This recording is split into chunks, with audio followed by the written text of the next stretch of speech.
How do I identify my learners' language literacy and numeracy skills?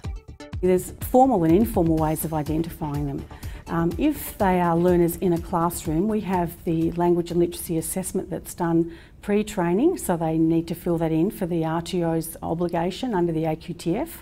And from that, we're able to evaluate how well people are able to perform.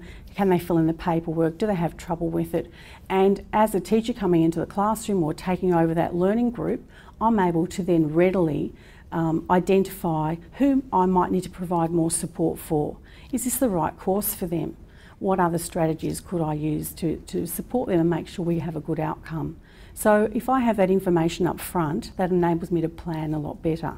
Now, if the situation arises and you're not given that information up front or the timeframes don't allow that, you can do an informal assessment on day one or your first class. You can make observations, you can chat to students. So you can gather lots of information that will then help you plan a more effective program. If they're struggling with those questions at the information night, and usually you can tell they're looking a bit awkward or they're not sure what to write, or they have a pencil and they'll start rubbing it out and write something that they think is correct, we'll go and sit next to them, eye contact, one-to-one. We'll ask, what do you think about living in an aged care home? Would you like to do this when you're an old person? So that's another way of informally testing, if you like. So it's not all formal testing.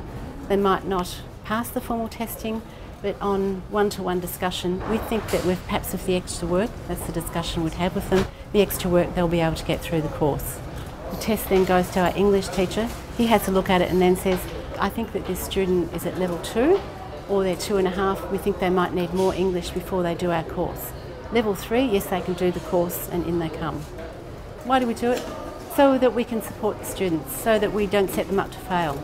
In some of the companies I'm with, we actually do a screening test, which is people have to actually go through an LLN, test to see what their level is.